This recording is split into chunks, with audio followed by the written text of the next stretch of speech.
Assalamualaikum warahmatullahi wabarakatuh. Di sini kami dari kelompok 1 akan memaparkan materi mengenai merancang pembelajaran STEAM. Baik, yang pertama ada pengertian merancang pembelajaran STEAM itu sendiri, yaitu segala persiapan pelaksanaan pembelajaran yang menerapkan unsur-unsur STEAM baik secara tertanam maupun terpadu dalam komponen maupun tahapan rencana pembelajaran yang akan dilaksanakan guna mencapai tujuan yang telah ditetapkan. Lalu yang selanjutnya ada langkah-langkah. Langkah yang pertama merumuskan tujuan pembelajaran. Lalu yang kedua ada menganalisis materi pembelajaran. Yang ketiga menentukan model dan metode pembelajaran. Yang keempat menentukan media, alat, dan sumber belajar. Yang kelima menyusun langkah-langkah pembelajaran. Yang keenam penilaian pembelajaran. Dan yang terakhir ada refleksi. Baik, kita masuk ke merumuskan tujuan pembelajaran itu sendiri. Yang pertama ada spesifik. Spesifik berarti tujuan pembelajaran harus jelas, yaitu hanya mengandung satu kata kerja operasional. Jadi contohnya itu kata yang spesifik adalah siswa dapat menjelaskan prosedur pembuatan sushi.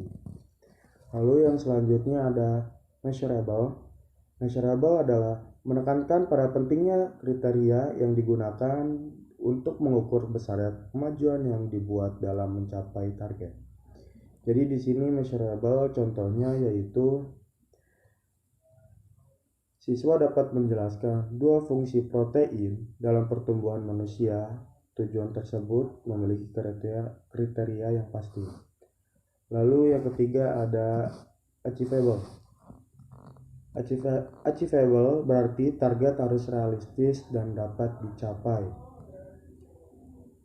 Contoh dari achievable adalah siswa mampu memasak 2 porsi nasi goreng seafood dengan peralatan yang telah tersedia. Lalu yang keempat ada relevance. Relevance atau realistik memiliki arti memilih tujuan pembelajaran yang tepat dan berhubungan erat dengan kehidupan sehari-hari siswa.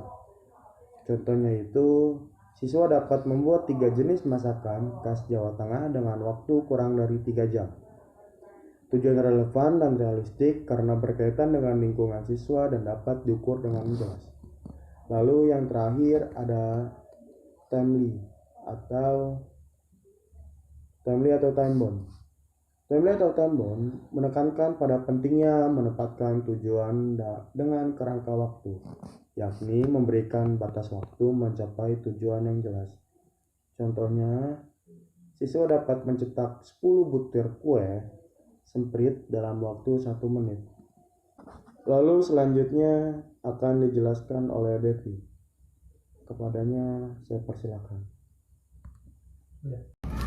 Baik, di sini saya akan menjelaskan mengenai analisis materi pembelajaran STEM. STEM itu terdiri dari science, ilmu pengetahuan, terus kedua ada teknologi atau teknologi, ketiga ada engineering atau teknik, keempat ada art atau seni, yang kelima ada matematik atau matematika. Nah, di sini saya akan menjelaskan pengertiannya terlebih dahulu, yaitu STEM terdiri dari Science, Teknologi, Engineering, Arts, and Mathematics merupakan pendekatan pembelajaran yang mengintegrasi penerapan sains dan teknologi melalui seni dengan berlandaskan unsur-unsur matematika untuk melaksanakan pembelajaran yang baik dengan pendekatan STEAM. Perlu perencanaan pembelajaran yang berkualitas baik pula. Nah, pembelajaran yang menggunakan pendekatan STEAM ini menyediakan metode belajar yang terintegrasi, interaktif, dan efektif yang dikombinasikan dengan pembelajaran mandiri dan kerja kelompok. Nah, di sini saya juga akan menjelaskan mengenai definisi bidang STEAM-nya. Nah, kalau sains itu kajian tentang fenomena alam ya. Jadi contohnya melibatkan observasi dan pengukuran untuk menjelaskan secara objektif alam yang selalu berubah. Terus memahami alam semesta yang merupakan dasar dari teknologi. Jadi sebelum kita membuat teknologi, kita pahami dulu alam kita, kayak teknologi ini baik nggak buat kehidupan sehari-hari gitu. Jadi dengan situasi penuh dengan pertimbangan. Yang kedua ada teknologi. Nah, teknologi di sini itu inovasi manusia. Jadi hal-hal yang baru dibuat kayak gitu untuk perkembangan zaman, mengikuti apa yang kita butuhkan makin ke depannya. Jadi contohnya memodifikasi alam agar memenuhi kebutuhan dan keinginan manusia. Nah, terus membuat kehidupan lebih baik dan lebih aman. Kayak misalkan dulu kita kalau kemana-mana berpergian atau belanja, kita harus pergi gitu ya. Kalau zaman dulu jalan kaki gitu dari kota A ke kota B. Tapi sekarang dengan dipermudahnya, jadi ada mobil gitu, ada Grab atau apa. Nah, kalau belanja pasti kan biasanya langsung ke tempat, tapi sekarang dipermudah dengan belanja online. Nah, sekarang ada teknik atau engineering, itu ilmu penerapan, ilmu dan teknologi. Penerapannya tapi tadi teknologinya, tapi ini penerapannya. Jadi penerapan di sini mendesain dan mengkonstruksikan aplikasi kreatif, mesin peralatan, sistem material dan proses yang bermanfaat bagi manusia serta ekonomis dan ramah lingkungan. Nah, apa sih perbedaan penerapan ilmu teknologi dengan teknologi? Kalau teknologinya itu kayak lebih ke alat atau sebuah alat kerja yang berproses gitu ya. Kalau ilmu dan teknologinya, penerapan atau engineering teknik itu tuh kayak kita bagaimana caranya bisa menggunakan alat itu gitu tuh. Nah, kalau sekarang yang keempat ada seni art. Seni art itu mengenai keahlian membuat karya yang bermutu. Jadi misalkan menggabungkan, misalkan contohnya nih yang lagi viral waktu itu, guru matematika menggunakan seni kayak menghafal rumus kayak perhitungan gitu. 1 kali 1 kayak gitu. 1 kali 1 1 kayak gitu, kayak ada seninya gitu di pembelajarannya. Jadi agar lebih mudah dihafal rumus, jadi dipakaikan sebuah lagu gitu. Nah, di sini ada matematika. Matematika itu ilmu tentang pola-pola dan hubungan-hubungannya, kayak menjadikan bahasa bagi teknologi IPA dan teknik. Jadi setelah itu saya akan menjelaskan mengenai fungsinya juga. Fungsi dan tujuannya. Fungsi tujuannya itu yang pertama ada fungsi membimbing peserta didik mengembangkan suatu produk yang melakukan penelitian, diskusi dan kolaborasi secara berpikir kritis. Terus tujuannya itu ada mengasah tingkat literasi STEM pada peserta didik. Nah, literasi STEM ini menjadi tujuan yang dapat dicapai oleh peserta didik maupun pendidik. Di sini dah. Jadi kesimpulan yang kalian dapatkan apa yang dari penjelasan saya. Jadi pembelajaran STEM itu merupakan suatu pendekatan matematika interdisipliner yang inovatif di mana sains, teknologi, teknik dan seni dan matematika itu diintegrasikan dengan fokus pada proses pembelajaran pemecahan masalah dalam kehidupan nyata. Jadi sekian dari saya. Selanjutnya akan disampaikan oleh teman saya.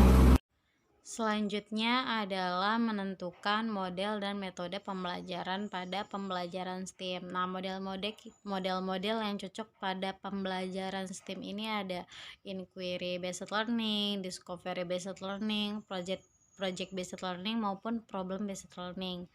Nah, untuk metode-metode yang cocok pada pembelajaran STEM ada tanya jawab, diskusi, eksperimen, demonstrasi, simulasi, dan inquiry. Nah, fungsi utamanya yaitu kita itu bisa mengedepankan aktivitas kolaborasi antara siswa dan guru. Jadi kita bisa memilih di antara model dan metode yang mana untuk disesuaikan dengan karakteristik tujuan dan materi pembelajaran yang telah ditentukan di awal.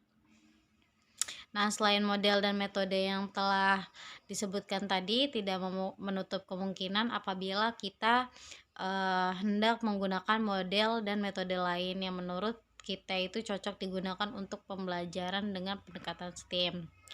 Nah, contoh penulisan model dan metode pembelajaran dalam RPP dengan pendekatan STEM sebagai berikut. Nah, ini untuk poin metode pembelajaran pendekatan tentunya kita akan pilih pendekatan STEM. Selanjutnya model pembelajaran, misalkan kita pilih dengan project based learning atau PJBL, dan metode pembelajarannya adalah diskusi, penugasan, tanya jawab maupun eksperimen. Selanjutnya akan dijelaskan oleh teman saya. Terima kasih. Baik, untuk selanjutnya yaitu menentukan media, alat, dan sumber belajar. Nah, jadi media, alat, dan sumber belajar ini merupakan komponen yang sangat penting dalam proses pembelajaran. Nah, media, alat, dan sumber belajar ini bisa memberikan kesempatan kepada siswa untuk belajar mandiri secara kreatif. Nah, semakin beragam media, alat, dan sumber belajarnya, yang dimanfaatkan akan semakin memberikan siswa keleluasan dalam mencari informasi, bereksperimen, dan memecahkan masalah.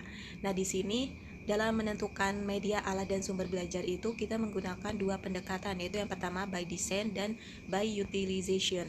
Nah, yang pertama dengan pendekatan by design itu di mana dalam menentukan media, alat, dan sumber belajarnya itu kita mengacu pada tujuan pembelajaran. Misalkan tujuan pembelajarannya adalah siswa mampu memahami konsep bilangan berpangkat. Nah, maka kita lihat media apa yang cocok digunakan dalam pembelajaran sesuai dengan tujuan pembelajaran tersebut. Nah, yang kedua yaitu by utilization, yaitu kita mengacu pada kondisi dan kesiapan atau keberadaan fasilitas teknologi informasi dan komunikasinya. Misalkan yaitu kita menggunakan media, alat, dan sumber belajar yang sudah ada di sekolah tersebut, yaitu yang sudah disediakan oleh sekolah. Jadi itu yang kita gunakan untuk pembelajaran. Nah, menentukan media, alat, dan sumber belajar dalam rencana pembelajaran inovatif dengan pendekatan STEM tentu perlu memperhatikan unsur-unsur STEM. Nah, misalkan STEM itu kan adalah Science, Technology, Engineering, Art, and Mathematics. Nah, tentunya dalam alat, media, dan sumber belajar itu harus mengacu pada unsur-unsur yang ada pada STEM tersebut. Harus ada teknologinya, kemudian ada seninya, kemudian harus ada media matematikanya, seperti itu. Misalkan yaitu sumber belajar yang lengkap, misalnya kita menggunakan buku, kemudian menggunakan internet, kemudian menggunakan alat peraga atau multimedia pembelajaran.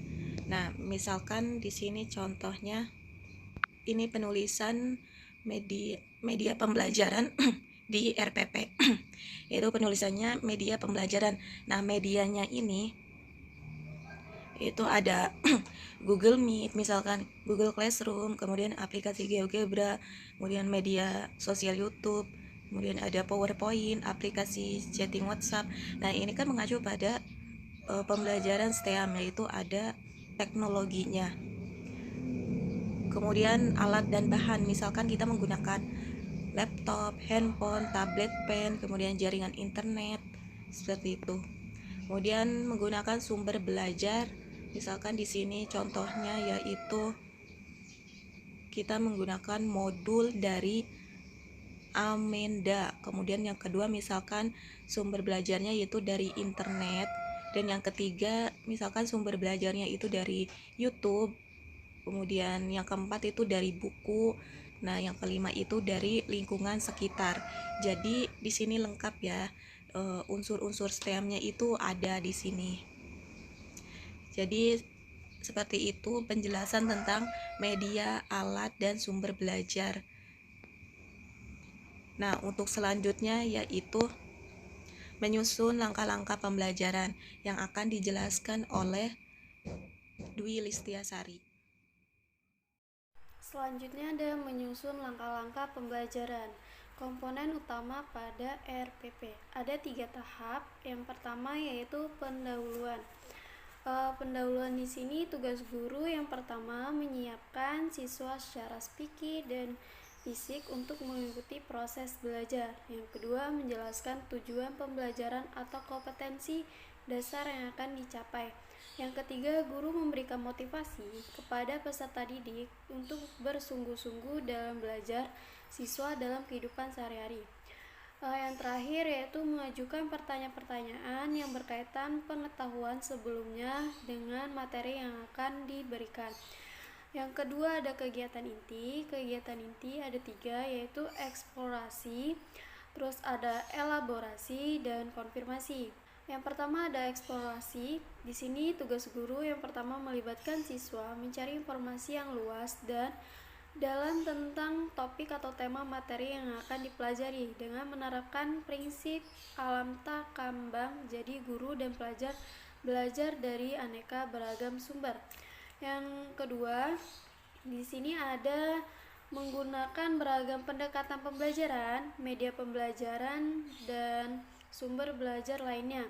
Yang ketiga, di sini guru memfasilitasi terjadinya interaksi antara siswa melakukan percobaan di laboratorium, stadio, atau lapangan. Kegiatan yang kedua yaitu elaborasi. Tugas guru di sini yaitu membiasakan siswa membaca dan menulis yang beragam melalui tugas-tugas tertentu yang bermakna. Yang kedua yaitu guru memfasilitasi siswa melalui pengetahuan tugas, diskusi, dan lain-lainnya untuk memunculkan gagasan baru baik secara lisan maupun tertulis. Yang ketiga, di sini guru memberi kesempatan berpikir, menganalisis, menyelesaikan masalah, dan bertindak tanpa rasa takut. Yang keempat, di sini guru memfasilitasi siswa dan pembelajaran komparatif dan kolaboratif. Yang selanjutnya yaitu guru memfasilitasi siswa berkompetensi secara sehat dan meningkatkan prestasi belajar. Yang selanjutnya, yang nomor 6, guru memfasilitasi siswa membuat laporan eksplorasi yang dilakukan baik lisan maupun tertulis secara individu maupun kelompok. Yang terakhir atau yang nomor 7 yaitu guru memfasilitasi siswa untuk menyajikan hasil kerja secara individu dan kelompok. Poin yang ketiga dalam kegiatan inti yaitu konfirmasi. Tugas guru yang pertama memberikan umpan balik positif dan menguatkan dalam bentuk lisan, tertulis, isyarat maupun hadiah terhadap keberhasilan siswa.